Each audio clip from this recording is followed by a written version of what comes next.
New York GOP Congresswoman Elise Stefanik. Good morning to you, Congresswoman.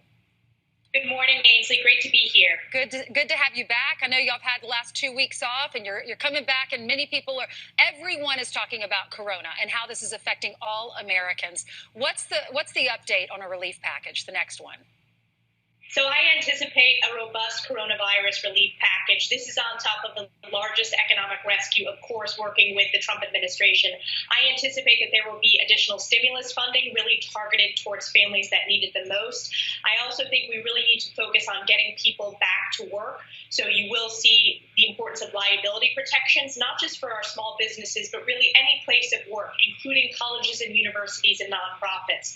In addition, you will see robust funding for school districts. I know that parents, families are eager to get their kids safely back to school, and our schools are going to need funding across the country to do that. So I anticipate a strong bill focused on getting people back to work, focus on ensuring that we're protecting the health of everyone across the country, and ensuring our students get access to the education they need. Yeah, a lot of these schools are asking for additional funding because they're going to have to buy sterilizer, they're going to have to buy masks, they're going to have to take extra precautions and extra measures. The president said if the schools don't open, they're not going to get funding. They're not going to get, it's like 7-8%, I think, that of federal money. And he says kids need to be in school.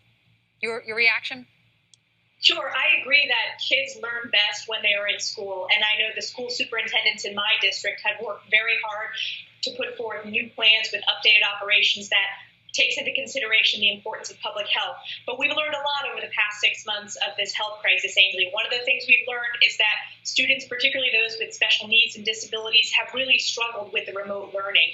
In addition, in my district, we have a fundamental digital divide between those that have access to broadband and those that don't.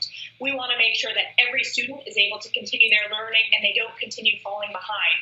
So I think, yes, an important part of that is making sure that kids are able to go back to school safely. Right. And it's going to be different. It's going to be updated, but that will be a part of the COVID relief bill is strong funding for our school districts. So I know the House Education and Labor Committee is going to hold a hearing on how to safely reopen schools. Who's going to be involved in this? Who are you going to get your advice from?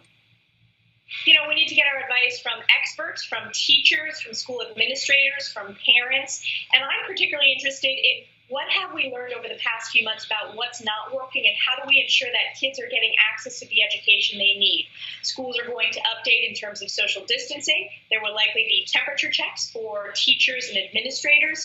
So again, like the business community, which has learned a lot throughout this crisis, there are precautionary steps that we can take and we absolutely should take to protect the health and safety of all of the people that make our schools run, with a particular focus on ensuring our students get access to the education I need, particularly those with special needs and disabilities. And real quickly, will the Democrats, how are they coming back to Capitol Hill? Because I know Nancy Pelosi was wanting the proxy votes and telling people if they didn't feel comfortable, they didn't have to come in. Well, we have seen that Democrats have abused that. There have been Democrats that have been at the beach and have Skyped into committee hearings. Republicans are committed to leading by example, to safely updating how we do our committee work, to socially distance, but to really ensure that we are voting in person, to lead by example as every American and every small business is adjusting to this new reality, but also ensuring that our economy and that our work still moves forward as a country.